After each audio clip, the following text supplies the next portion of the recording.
Bonjour à toutes et à tous et bienvenue dans cette nouvelle vidéo, une vidéo totalement exclusive, une vidéo dans laquelle j'ai le plaisir d'interviewer Marc Raffard, le spécialiste des ETF. Salut Marc, j'espère que tu vas bien, que tu as la forme. Alors tout d'abord, merci à toi pour le temps que tu nous consacres aujourd'hui. Comme tu le sais et comme je le sais surtout, tu as énormément d'expertise concernant les ETF et j'aimerais justement qu'aujourd'hui tu nous partages quelques petites infos, quelques petits trucs et astuces pour pouvoir tout simplement intervenir sur les ETF. Super Guillaume, écoute, merci beaucoup pour cette introduction, merci beaucoup de m'inviter sur ta chaîne YouTube, ça me fait vraiment plaisir aussi de partager une partie de mes compétences, de mes connaissances acquises effectivement au fil des années. Comme tu l'as très justement dit, j'ai travaillé ces dernières années pour des émetteurs d'ETF et d'ETP, donc qui sont des produits listés en bourse. Que Mhm. certains Français connaissent sous le nom de tracker. On va plutôt parler de tracker en France. Effectivement, ouais. Auparavant, j'ai travaillé pendant plusieurs années aussi pour des courtiers Forex et CFD. Donc, on va dire que le plus gros de mon expérience, c'est d'avoir travaillé pour des brokers, hein, Mhm. pendant presque une décennie. Et Ah oui, quand ces même, hein. quelques dernières années, j'ai travaillé pour des émetteurs de produits structurés, que sont les ETF Mhm. et les ETP. Donc, D'accord. par où commencer? Alors, Justement, voilà, oui. si tu pourrais peut-être nous présenter quelques anecdotes aussi que tu as pu rencontrer, quelques, on va dire, événements qui ont pu te marquer concernant justement ton parcours. Alors, il y en a beaucoup. Il y en a beaucoup, autant au niveau de mon métier de broker, Mhm. comme au niveau de mon métier chez des émetteurs, parce qu'on appelle ça des émetteurs, hein, les Mhm. sociétés qui font des ETF, en anglais des issuers, émetteurs. Mhm. Alors, j'ai pas nécessairement d'anecdotes qui me viennent en tête. Bon, bien sûr, j'ai découvert beaucoup de choses qui m'ont choqué dans le monde du courtage, parce que il y a parfois des pratiques, en tout cas dans le passé, à l'époque où j'y étais, il y a une dizaine d'années, qui peuvent être choquantes. Dans le monde des ETF, il y a aussi un certain nombre de choses que j'ai apprises, que j'ai découvertes, des choses qui m'ont surprise. Maintenant, est-ce que j'ai forcément un exemple en tête? Pas nécessairement. Par Mhm. contre, on va, si vous voulez, attaquer dans le vif du sujet.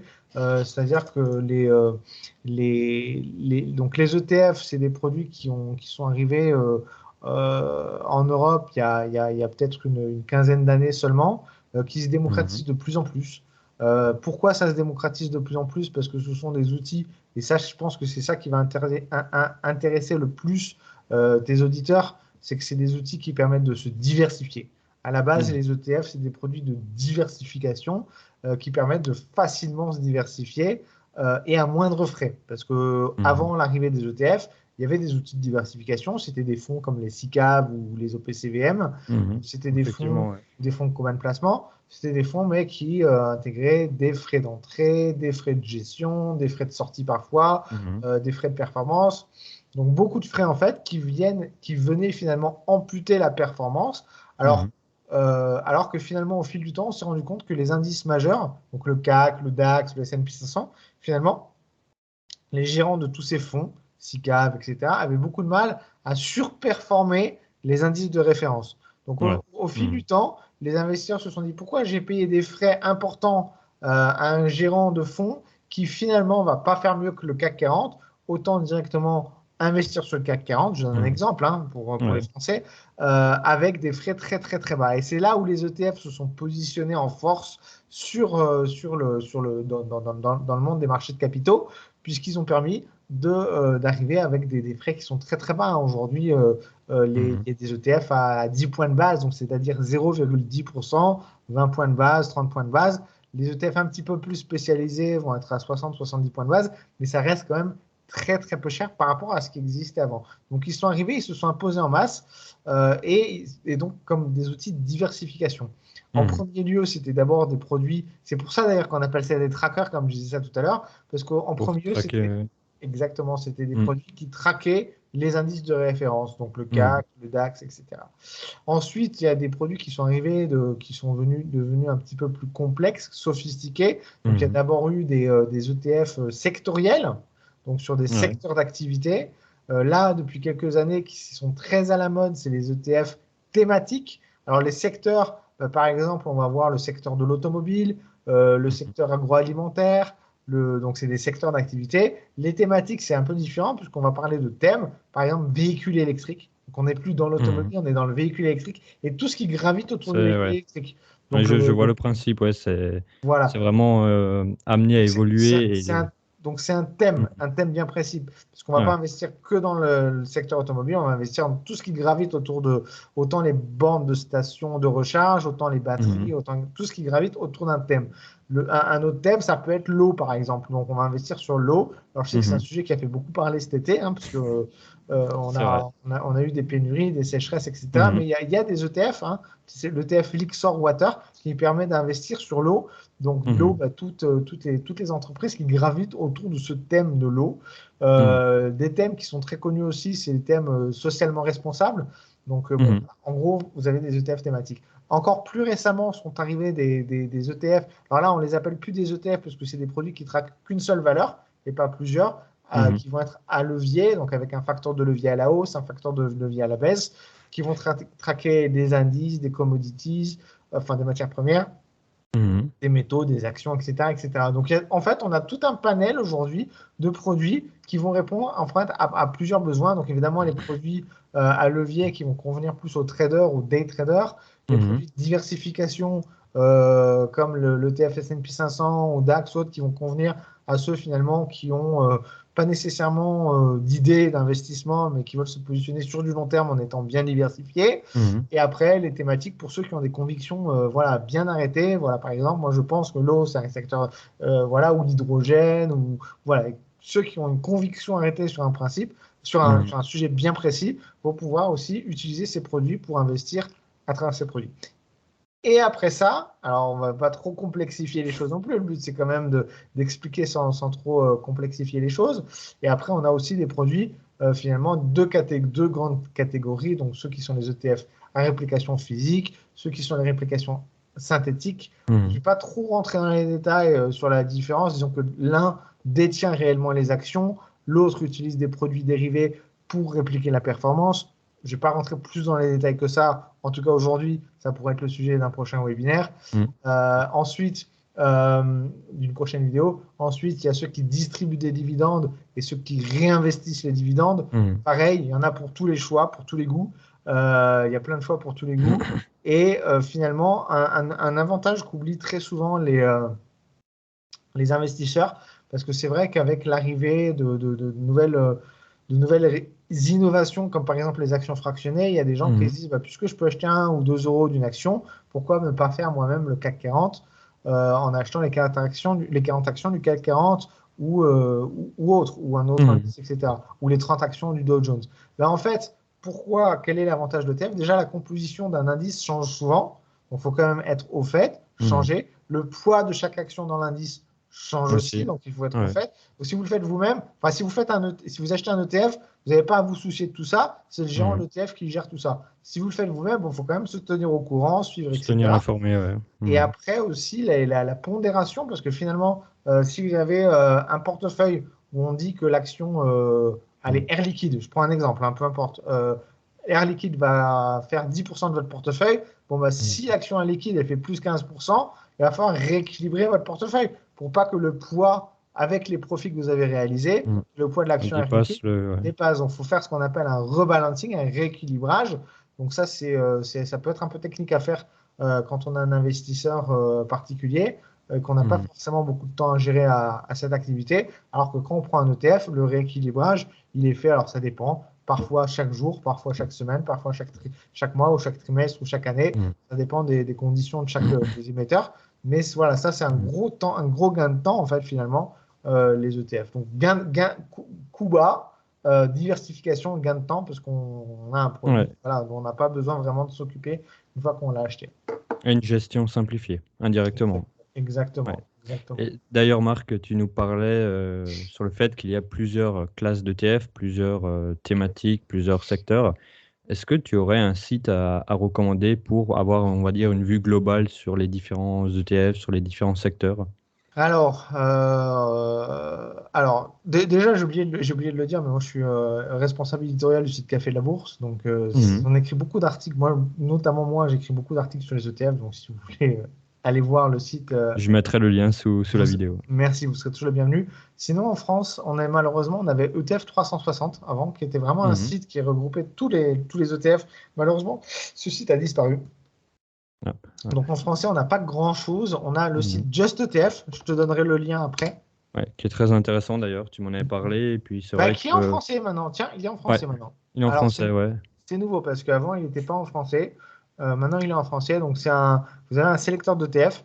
Donc, ça vous permet en fait de trouver des ETF par catégorie, par filtre. En Mhm. fait, c'est comme un moteur de recherche d'ETF si vous voulez. Mhm. Donc, vous choisissez si vous voulez un ETF sur les obligations, sur les actions, sur les métaux précieux, sur les matières premières, sur les crypto-monnaies. J'ai oublié aussi les crypto-monnaies qui sont Aussi, ouais. voilà, partie intégrante maintenant de cet univers des ETF, l'immobilier, marché monétaire. Vous avez toutes les catégories. Est-ce que vous voulez qu'ils soient éligibles au PEA, pas éligibles au PEA, etc., etc. Mhm. Donc, vous choisissez tous vos filtres et ça vous ressortira l'ETF qui correspond à ce que vous êtes en train de rechercher. Voilà. Donc, D'accord. Just ETF. Il y a Cantalis aussi qui est pas mal. Mais Cantalis, Mhm. c'est pas que les ETF, c'est les fonds aussi. Donc, il faut aller bien aller sur l'onglet spécifiquement dédié aux ETF. Ouais. Voilà, je te donnerai tous les liens de toute façon, Guillaume, et tu pourras les Bah, avec partager en plaisir, comme ça commentaire. je pourrais les mettre en description et voilà, ça permettra de faire un tour pour ceux que ça intéresse. Et justement, j'ai aussi encore une ou deux questions euh, concernant l'inflation, qui est quand même un sujet d'actualité. Est-ce qu'il existe des ETF pour se couvrir plus ou moins face à l'inflation? Alors, il y en a plusieurs. C'est une question Euh, que j'ai reçue, on va dire, ouais, de alors façon assez régulièrement. il y en a plusieurs d'ETF qui permettent de se couvrir contre l'inflation. Donc, j'en avais trouvé un la dernière fois, je l'avais partagé sur des réseaux sociaux parce que quelqu'un m'avait Mhm. posé la même question que toi. Enfin, je le retrouve, je pourrais te donner le lien aussi, qui permettent de se couvrir à proprement parler sur l'inflation. Et après, sinon, il y en a un qui est assez intéressant, moi j'aime bien. C'est un ETF en fait qui combine à la fois du Bitcoin et à la fois de l'or. Donc la Mhm. pondération entre le Ouais. Bitcoin et l'or, elle est rééquilibrée. Donc des fois, on a 20% de Bitcoin, 80% d'or. Le Mhm. trimestre d'après, on peut peut-être mettre 50-50. Donc il y a une, comment dire, il y a une gestion qui est faite à ce niveau-là Mhm. pour essayer d'avoir le Un meilleur équilibre, rebalancement. voilà, le meilleur Mhm. rebalancement par rapport aux conditions de marché. Et comme on le sait, alors même si c'est pas vrai depuis le début de l'année, parce que habituellement l'or est connu pour agir comme Mhm. protection contre l'inflation. Bon, c'est pas vrai en ce début d'année, mais voilà, la situation n'est pas terminée. On peut avoir Ah des ouais. rebondissements.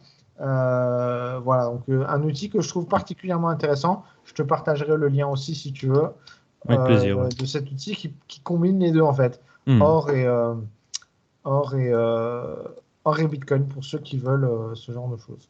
C'est vrai que ça peut être un ETF très intéressant, bah, notamment pour voilà, des personnes qui souhaitent mettre en place un vrai portefeuille avec différents types d'ETF qui peuvent se couvrir, qui peuvent faire de la plus-value. Et là, justement, il n'y a vraiment pas à se Mhm. soucier parce qu'on peut se dire combien est-ce que je mets sur l'or, combien est-ce que je mets sur l'argent. Non, combien, pardon. Sur le Bitcoin. Combien je mets sur l'or, combien je mets sur le Bitcoin. Parce que Mhm. on considère souvent que le Bitcoin, c'est de l'or numérique. Donc, combien je mets sur l'un, Mhm. combien je mets sur l'autre. Là, vous n'avez pas à vous soucier de ça. C'est le gérant qui va dire, bon, bah, ce trimestre-là, vaut mieux mettre tant, tant, etc. Donc, Mhm. voilà, vous faites confiance. C'est le gérant qui gère. Et normalement, c'est des professionnels, ils sont censés savoir ce qu'ils font. Voilà. Et Mhm. d'ailleurs, c'est rigolo parce que cet ETF, il s'appelle Bold. Donc, c'est comme Gold, mais avec un B Mais du pour Bitcoin. le Bitcoin, ouais, Voilà, c'est pas Bold. mal. C'est bien trouvé. Et sur Et l'inflation, je te le retrouverai, je te donnerai le lien aussi, tu pourrais le mettre en commentaire en avec description. plaisir, merci.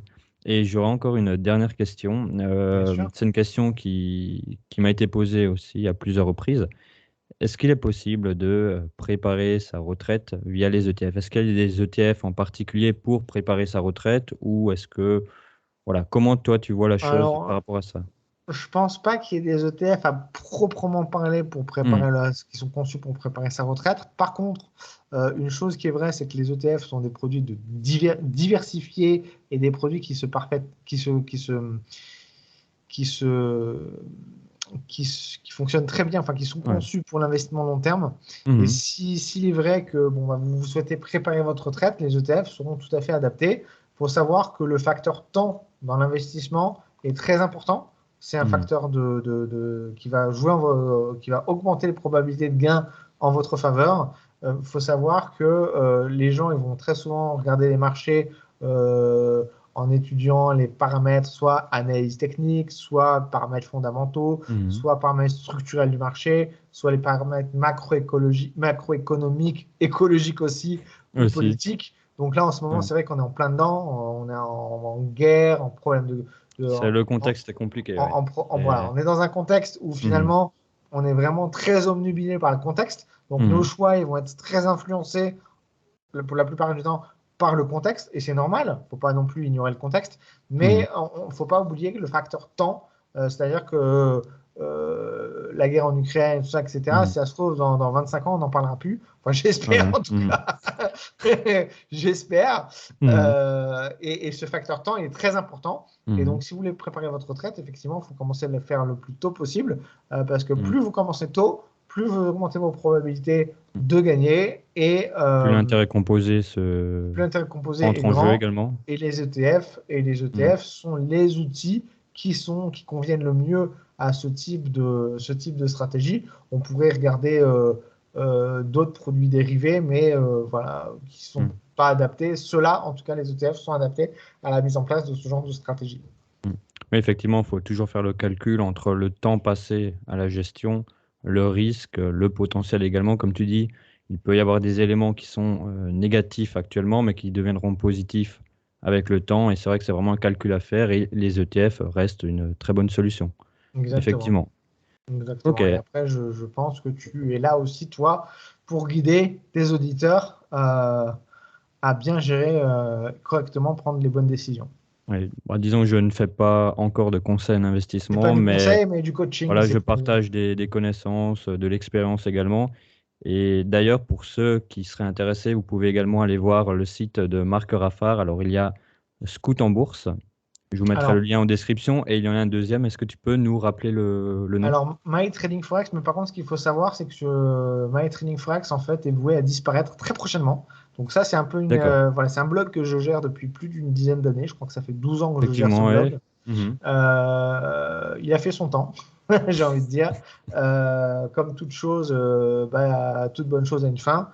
Et j'ai décidé, il y a quelques semaines, de mettre un terme à ce site-là. Donc au mois d'octobre, je pense que vous êtes les premiers à qui je le dis officiellement, publiquement. Enfin, c'est pas officiel, c'est public par contre. Mais je ferai une annonce, je ferai une petite vidéo, je ferai une annonce sur le blog pour annoncer la fin. Puisque comme maintenant je suis responsable éditorial du site Café de la Bourse et Café du Trading, et bien effectivement, je vais inviter les gens à plutôt se diriger vers Café du Trading plutôt que sur mon blog.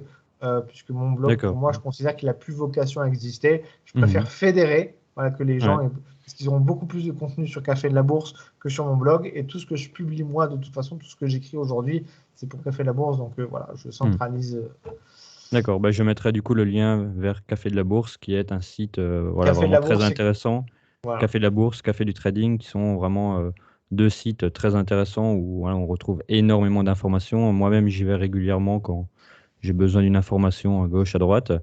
Et donc voilà, je vous mettrai le lien dans la description. Et Marc, je te dis merci, un grand merci pour le temps que tu as passé aujourd'hui. Merci à toi, un grand merci aux auditeurs et peut-être à bientôt. Bah, avec plaisir. Salut.